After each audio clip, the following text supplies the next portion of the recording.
right? And so in the episode, he realizes I can be fun with them. I can give them stuff to laugh about, but I'm also going to make them work. Yeah. And it gets to that point you feel lonely. Yeah. But it doesn't have to be lonely because you have other people that are sitting in your same role who are feeling the same thing that you're feeling. Mm-hmm. And so you should have a circle, some sort of sphere of influence of other people who are in your same boat.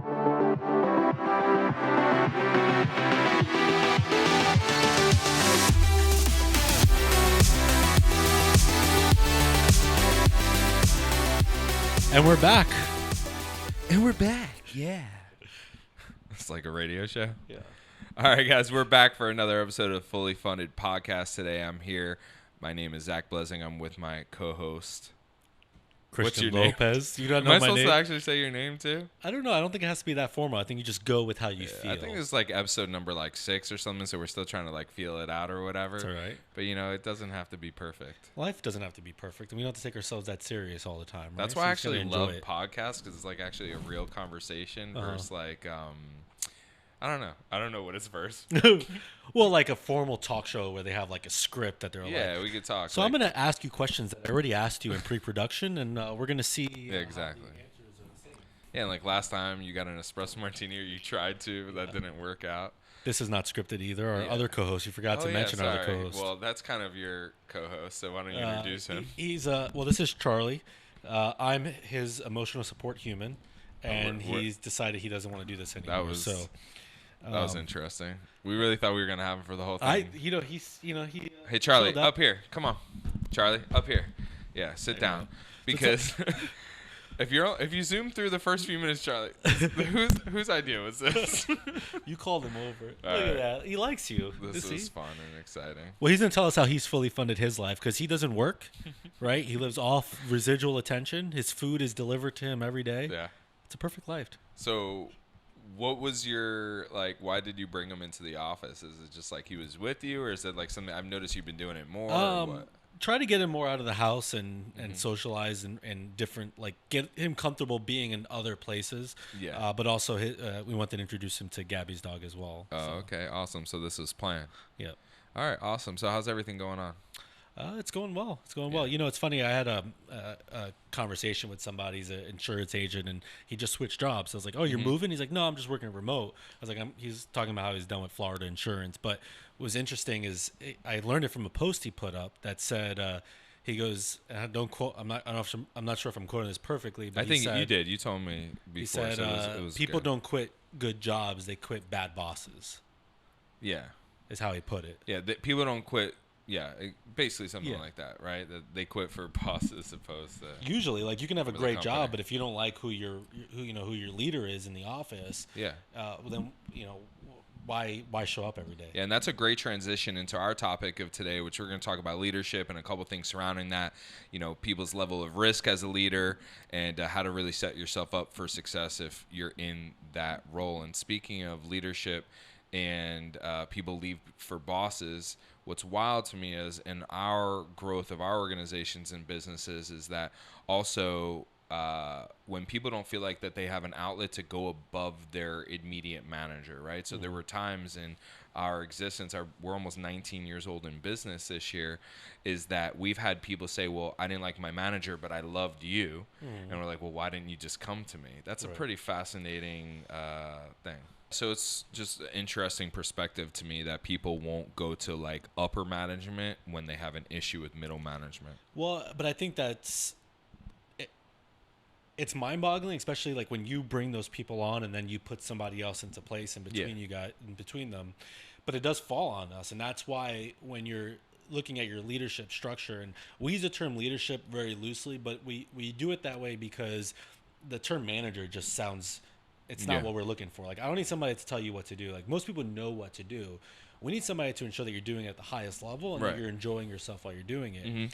And so when you're looking to be a leader and put that, middle management leaders in place, it's so important to pick the right people because that can derail your whole business. Then now I'm going to go to him. I don't like him. I'm not going to tell Zach that I don't like the guy he put into place. I'm just going to go work somewhere else. I think that's just corporate structure in general, though, right? It's people don't feel like they can go to maybe upper management or a CEO or leadership. How do we kind of you know, how do we deconstruct that myth that, you know, you can't go to upper management, right? There should be like an open door policy within your organization, because the challenge with, you know, your stereotypical CEO is maybe they want to remove themselves where middle management handles everything. So how do you find the balance to allow people to come to you when stuff like that starts to foster in your organization? So I think this is where like a lot of coaches and like business books will disagree with, where they're like, Yeah, can we just agree that just because somebody coaches you on something doesn't mean that it's right? I think absolutely. I think Okay. a good coach is not going to tell you exactly what to do. And if Yeah. you take it too literal, then you're defeating the purpose of a coach, because their job is not to tell you what to do or manage you. Like, Yeah. you didn't hire them to be your boss. But I read a book. Oh man, it had to do with sales. The sales mastery book. What was that? You had me, the Which orange one? book Rocket Fuel. before Rocket Fuel. Was it the Ultimate Sales Machine? Yes, that. Okay. And like, so in there, he talked basically against an open door policy, and he said is like, you create a structure and you say, okay, from this hour to this hour. A lot of these books were written so long ago that The they have world older has changed principles. completely. Like, we're in a world where everything has to be done right away, and you need the information right away. Like, you can't wait 2 days for a response and an answer. Yeah. You need 2 minutes. And so I think first of all is taking that away. Yeah, you can create structure, but just being open to people and letting them be vulnerable with your people. Yeah. Like, they should know how you operate, and it takes self-reflection. So like for me, I never say I'm nice. Like, I'm very approachable. Like, I try to, no one's scared of me. Like, I'm not a scary person. So some would say different. So you're in a C-level, you know, Right, but role that's- your organization. How do you operate? If somebody's listening or watching us right now, what advice would you give them in a C-level role if you do want to have that open door policy, but what's important is to like draw the line and there's respect. I think respect is important. It's a couple things. Yeah. One is be open to being wrong, which is weird because you think that because you're in the leadership or you're the manager or you're a chief something, that you have to be right all the time. Your responsibility is to make decisions. Sometimes those decisions are going to be wrong. And the reason why you have other people around you is to help you make that right decision. Yeah. And so be wrong. And part of being wrong is accepting the fact that people are going to perceive you a certain way. So you have a choice to make. The choice you have to make is, I'm going to stay in my own head Yeah. and be like, they're wrong, I'm right. Or say, well, maybe I'm not. I'm not a mean person, but if they're perceiving me that way, there's a reason for it. So now I get to choose how I can adjust myself, so they know to find, okay, maybe I'm mean when a tough decision needs to be made, or they need to know that they're wrong, versus being approachable. That's some great perspective. Now let's flip the script, right? So you are an employee of an organization. You are not in agreement with maybe how your middle manager or your direct manager is handling things in the organization, whether it's directly reflective of how you're experiencing them, or maybe you've become the spokesperson for your team. You want to go to upper management because you care about the company. You don't want to leave, but you're in fear that if you go to upper management and you kind of speak down about your, direct manager, direct report, that you might, there might be backlash. So what is the best way to come to somebody like you when they're having an issue with middle management? Is it an email? Is it an in-person appointment? Like, what would you say they should approach that? It's kind of tough to answer that because it really depends on who that the next person is. Right? If that person's never in the office, never especially in a virtual environment, right? If they're never accessible for you, you're not going to have that outlet. So it starts with them giving some sort of outlet, like be presentable, represent yourself, let them know who you are, and so that you're comfortable around it. Don't go to lunch every day with them or every week with them, but put yourself out there so that team building events. Company culture is important.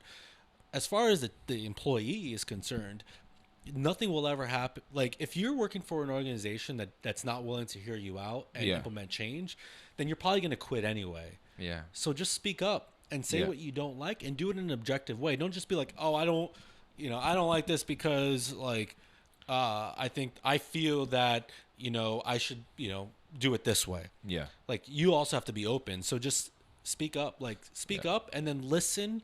And then if your leadership is willing to give you the why behind the decisions they're making, you can now start doing a collective collaboration. Yeah. Now, the worst thing you could do that if you're in leadership in some type of upper management role and a C-level suite role, the last thing that you want to do is actually undermine your middle management as well, right? So while you want to have an open door policy, you also don't want to create an environment where if something does happen, you constantly are just saying, well, just come to me. And then your middle management, even if they're doing a great job, and the employee is at fault and needs some coaching, that they feel like, for lack of better words, that it's okay to run a mommy or daddy, right? Which is maybe like the CEO of an organization. So it's about finding that balance, empowering your people, but still having an open door policy. Because you don't want to throw yourself into the ring and become the solution maker for everybody. And I've had people come to me like, hey, I don't like this guy. Yeah.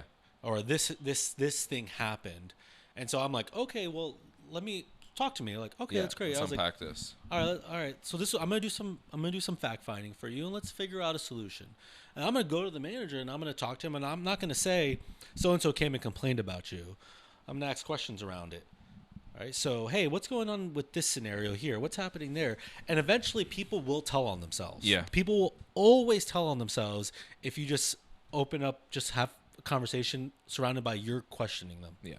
So with that being said, I want to transition into something else, along the same lines of leadership, and usually the qualities and traits of leaders, right? And what I've found is leaders or people in leadership roles, they tend to be highly driven individuals. So I've been analyzing a lot of what I call highly driven individuals in my circle lately, and there's some interesting tendencies that they do. I would consider myself one of those highly driven individuals, but the other day I was talking to a buddy of mine. He calls me and goes, hey, we're thinking about buying a new house, right? And I know it's probably not the right time. That's like that's the thing everybody says. Is it not the right time to buy a house? But they're trying to rationalize it, right? They're in a relationship with a highly driven individual. They're actually the more conservative person, so we could actually use our partnership as an example. We're both conservative. We're both highly driven, but in very different ways. I'm the risk taker. You're the more conservative guy, and it was really interesting perspective because I found that a lot of driven individuals tend to make decisions and take risk based on gut feelings over logic. And at times, they just maybe do things a little bit out of order. And they tend to make decisions based on, again, their gut feeling. And they tell themselves that no matter what the outcome will be of this decision, I'm going to figure it out, right? And whether that outcome is good or bad, they're going to figure it out. How do you feel about that when you see people kind of just take risks and are not as calculated as they should be? It gives me major anxiety. Yeah. But it does that because you talk about gut feeling. Yeah. So you start to see, for me, I'm unpacking like where this is going to end up with. Like I'll give you and it's in anything in life. Like my father-in-law was helping us with some landscaping years ago. Hey man, we can actually talk about specific examples between us. It's okay. You don't have to. I'm gonna transition. Don't worry. I'm gonna transition to him in a second. Okay. And he's there with the shovel, just like, I'm just like, Joe, chill out. And he breaks his sprinkler head, and he goes, "It's okay, I can fix it." And so, like, sometimes I get what you're saying. Sometimes we're like, I'll figure this out at the end, and you'll do this. You're like, hey, I'm gonna go pay for this event, and we're gonna get business out of it. It's like, well, how? Yeah. Don't worry about the how. I know that, and 9 times out of 10, you might produce something. Yeah. And that one time is when we lose a lot of money, and I get mad at you. No, I'm kidding. No, it's true. But that's where that's. But also, you have to mature through that. There's an evolution. Correct. And you have to realize that, okay, you're not gonna do that 10 times. You're gonna do that 1,000 times. Yeah. And now you have 100 examples of mistakes that were made that start to outweigh the 900 that worked out. And so that's where you have to find the balance of calculating it more. Yeah, you can do those things, right? Because you know, but that can't be how you run your business. Yeah, so the key word is structure. So let's actually take this to the next level and give you guys some practical examples that if you are a risk taker like myself, you're highly driven and you believe that no matter what it is, even if there's not logic behind your decision, you'll figure it out. What you can do to improve if that essentially is going to be your tendency. And the key word there is structure, right? So one thing we've learned from our business is okay to take risk. It's okay to want to be ambitious and do things and go out, whether it's building your business or buying a car or house or something that maybe you know you shouldn't do, but there's kind of a plan there. The keyword plan, right? And structure. How do you go about business, take risk, and make sure you stay with structure? Like, what are some of the things when I come to you with these grandiose ideas? Like, all right, let's do an example, right? We've got a VA yesterday. I came to you. I was like, all right, you gave me a budget. I made the money, and I'm like, are you gonna approve more, whatever? And you're just like, you came back and you're like, no, I need to know X, Y, and Z. So, what are some of those key things that you need to know before you take big risks? It's be specific, right? No, okay, so be specific. Yeah, be specific. So you're like, oh, we spent $3,000 on this. I'm like, okay. No, you spent $3,100, $3,150 and 27 cents. Yeah. So what are the ancillary items behind your investment? So okay, you're gonna make an investment. Like, let's use my friend's decision as a base of this conversation. He wants to buy a house. He knows it's more expensive. Maybe it's not the right time to be able to buy a house. His spouse is saying, well, let's just do it. We'll figure it out. We'll make the money, right? We're making money. Our business is growing. You know, we don't have it now. We'll figure it out. So step number one is not just how much you would have bought the house for, right? It's what's also going to come along with it. Like that Urus that I bought, right? It's like, oh yeah, we'll just do this and we'll get that. But you don't think about the insurance. You don't think about that. I was driving on the highway and I hit something the other day and now my side skirt is sticking out and I got to go get that repaired. That sucks. Yeah. Yeah. I mean, it's the same reason why a lot of people who win the lotto are broke shortly after. Yeah. They go buy the mansion, but they don't calculate the cost. And so be specific about what it's costing you. Factor in your time. A lot of people don't factor in their time. Ooh, that's interesting. Because that's one thing you never get back, right? So time is one of the most valuable currencies anybody has. And every second of the day that goes by, you spent it. Okay. And so you have to value your time. And then you have to focus on what am I looking to obtain from this? You can't, you always say hope is not a strategy. Yep. So if I'm hoping, I'm like, oh, if I do this, I'm going to spend this amount of money and I'm going to close some loans. Right. Like, okay, well, how many? Yeah. Like, how many people is she gonna call? What's the conversion percentage? How are you tracking that? Right. And how is that ultimately going to lead to those? And then you have to look at says, okay, well, based off what we'll earn, is it even worth it? Because a lot of times people run businesses and they think they're making money, but they're really not. Yeah. Because they're not calculating all the other costs that go into it or the initial investment that you eventually want to get back. Yeah, and one thing we learned, right, our primary business is mortgage, is that we used to be so focused on units and volume and not focused on profitability. Correct. And too many organizations in business, we all focus on, oh my God, we're doing so much business, but if your cost of goods sold is through the roof and you have no profit, like who cares how much you sold if you're not making any money? Frankly, that's why I don't like panels. I don't like going to these events where these people get on stage and they brag about what they're doing. Because I like, are you profitable? Yeah, tell me how you actually are making money. Oh, good, you did 300 loans last month. That's great, but you buy trigger leads and internet leads, which are expensive. You're being shopped with 30 other lenders, so that you have to cut your margins down to do it. You got to pay somebody to do it. Yeah. So you're closing all this extra business, but you're actually not really profitable. You can close 50 and be as profitable as 300. Yeah. So what are you just doing for bragging rights? Yeah, and we really proved that last year. I'm so glad that we looked at that because now as we approach our business moving forward, we're focused on profitability, not just, kind of, the claim to fame, oh, we did all this. In business, any dollar you spend, anything that you invest time or money into should have a qualified result to come from it, and that should be a monetary gain from it. If you can't quantify it, then maybe you're going off guts, and sometimes you want to do that if you have a lot of experience, right? We're 20 years in. Yeah, maybe you've got a fat bank account and you can make mistakes. Right, and you can do those things, but not everybody does. Yeah. And if you're looking to build your business, you have to be focused on the results. If you're not focused on the results, then what's the point? Yeah, that's some incredible perspective and some great advice. I really appreciate you sharing that. And the guy who sits in the driver's seat, of a multi-million-dollar corporation who has to look at finances day in and day out, it's something that I really value having that. And guys, if you're looking to get more value outside of the Fully Funded podcast, you'd like to connect with myself or Christian, make sure in the show notes you'll find some information to get on our calendar. We're happy to help you guys if you're experiencing a challenge, outside of that. So cool. So if you're going to make a big decision, a big risk, make sure there's a quantifiable result from that. Measure your time, energy, investment, and what's actually going to come from it. And, talking about, investment in different things, I also think that one of the big mistakes that I made in leadership is wanting to do too many things at once. Right, Gabby? She's over here, one of our show producers. And once she says, Zach, just tell me the one thing you want me to work on this month, and I'll get it done. So pick 2 or 3 things, right, and lean on all that, because it's just a waste of time if you've got yourself spread too thin. And it's great to have great ideas, but if nothing ever results as a result of that idea, then it's just a waste of time. That's where you hear like leadership is lonely at the top. Right, it always feels lonely because there's always a certain point where you figure it all out, right? And the unpopular opinion oftentimes comes from a leader as well. Yeah.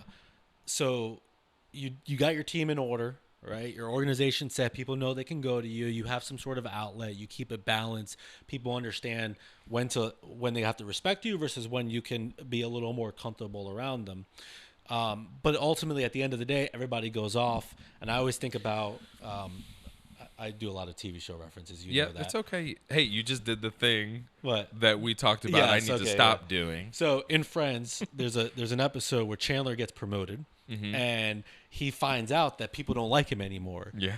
And she tells him, she's like, well, before you were their buddy, you were their friend. Now you're boss man. You're boss man Bing. Yeah. And the dynamic changes, right? And so So in the episode, he realizes I can be fun with them. I can give them stuff to laugh about, but I'm also going to make them work. Yeah. And it gets to that point you feel lonely. Yeah. But it doesn't have to be lonely because you have other people that are sitting in your same role who are feeling the same thing that you're feeling. And so you should have a circle, some sort of sphere of influence of other people who are in your same boat so that you can piggyback off of these things. That when you don't have the right answers, you can figure that out. And sometimes it's bringing somebody as a partner. Yeah. And that's where that whole VI thing comes from, right? Visionaries will always have 30 things that they want to do. I want to do this. I want to do it because I want to conquer the world. They have Superman syndrome. You need the Tasmanian devil, as you guys have I was trying to lovingly referred to me here. The whole point is that you need to find ways to filter that out. Yeah. Because you can have great ideas and you know that they're great.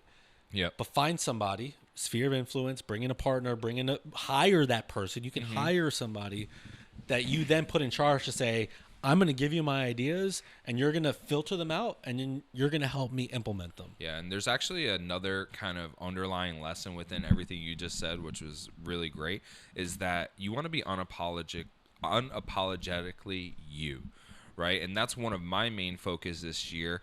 And I thought of that because, you just stopped yourself to say, I give a lot of movie references, and we were in a leadership meeting earlier today and I was prefacing things I want to say instead of just saying it. And we could all learn to be better at just being us, right? Because that's what makes us us, and that's what makes us great leaders, is by taking the lead and not following or trying to preface something. Now, you want to be respectful, right? Sometimes you need to provide perspective around what you're saying, but you just want to be you, right? You want to be able to, that's what makes us as individuals special, is when we provide contribution, because we're all individuals. We want to be you. So. And I agree with that. I do. I would add to it that you can be you. You still have to be a good person. Yeah. Okay. Because some people are like, I am who I am. Like, deal with it. It's like, well, no, I don't have to deal with it. I'm going to leave. So that's where the respectfulness comes in. Yeah.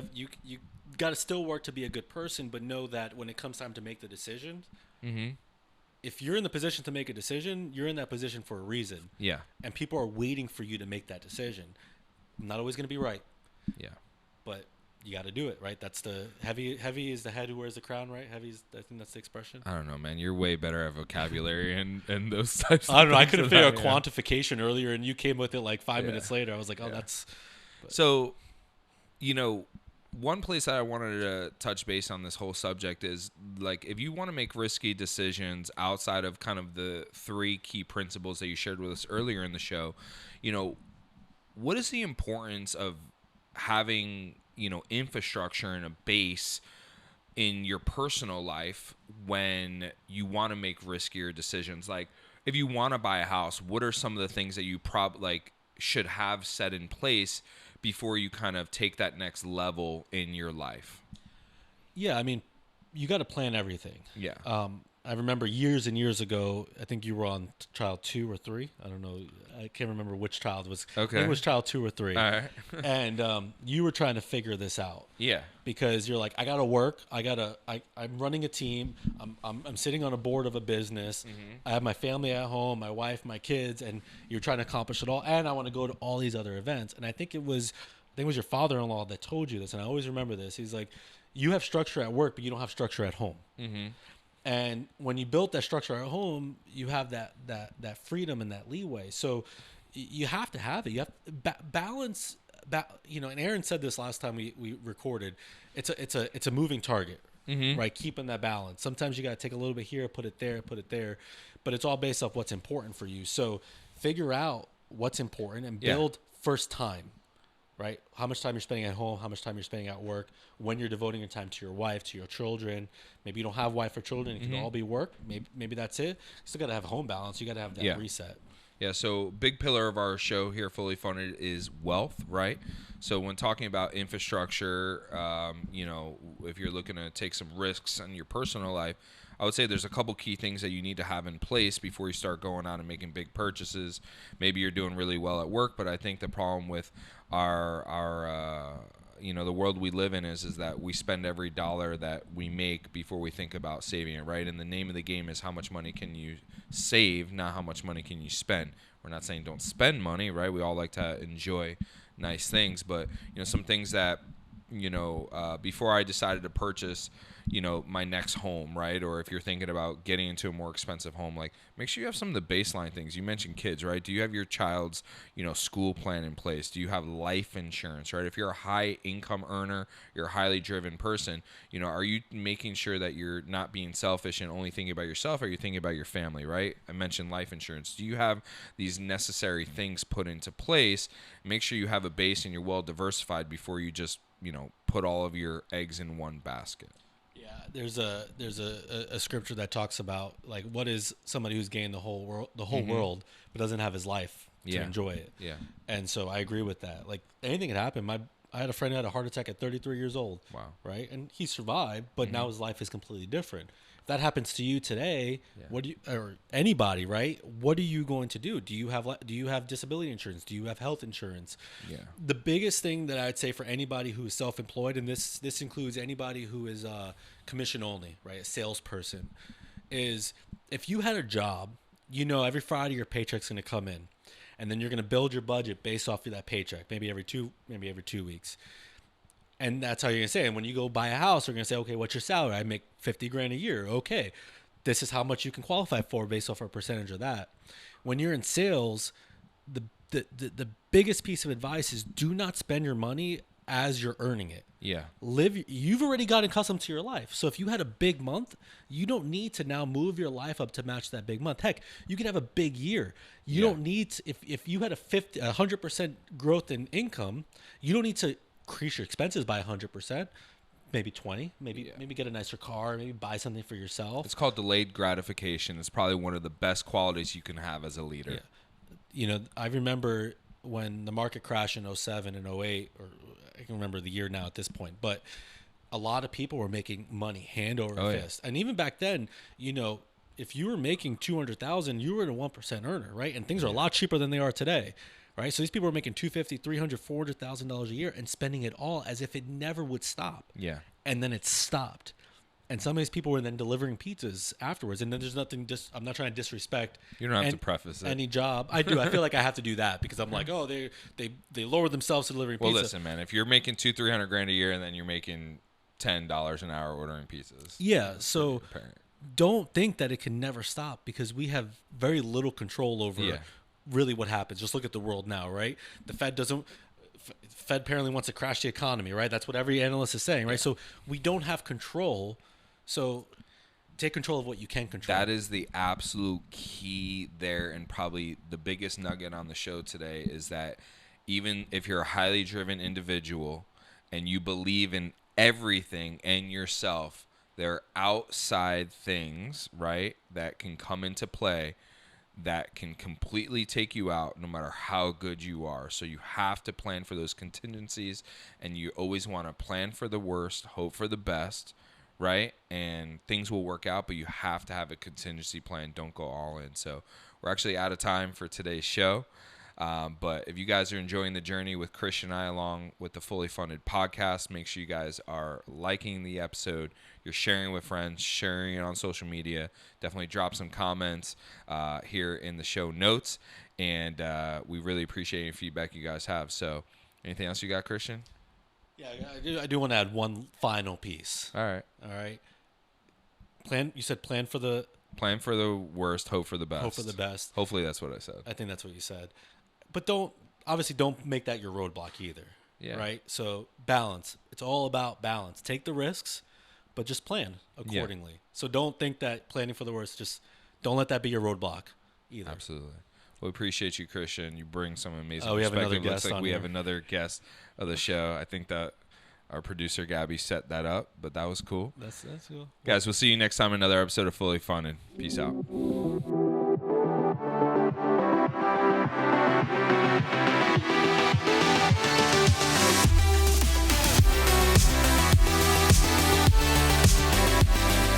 What's up? It's okay. It's okay. That's so cute. Lay down, bud. Hey. Y'all are so cute. She wants to be your friend. Come on, lay down. Come on. Lua, why would you come in here? I'm so surprised. She's like, That was good timing. Good job, girl. That was perfect timing. She walked in during the ending, and then they're like, I guess we have another guest. Did you take your spot? Teresa actually scared her by kicking the chair, and she ran over here. Yeah. Charlie, come here. Here you go. See? Girl, oh, you took your jacket off? Yeah, we all heard that. Now she's naked. Oh, where are your clothes at? Well, I'm nervous up here now. Charlie's like, Aww. it's okay. Charlie's like, you never let me lick your face. They're so cute. Throw me the treat bag. Wait. The drink bag? Treat. I heard drink bag too. Drink bag. I'm so hungry. Don't eat this. Alright, I'm gonna stop now. Somebody told me that their son ate all the dog's treats. And like, these are really good. Where'd you get them from? Here you go. That's for you. Yummies. These are good boys. Wait, hold on. Did you say Leave it. boys? Sorry. I said a good boys. I was talking just to him. Oh, okay. Didn't know he was a day then. Oh, you know, I like to let him choose his own. Alright, leave it. Leave it. Do you do leave it or no? She said, what's that? What's that? Okay, go ahead. Go ahead. It's right here, buds. Can you shake, Lua? Can you get Christian to shake? Shake. Shake. No, shake. Shake. Lua, shake. She's like, I sat for him already, so. She's like, you made me work harder for those You're things. so cute. I need to get comfortable in here, and I feel like, because he was here on Tuesday. There's two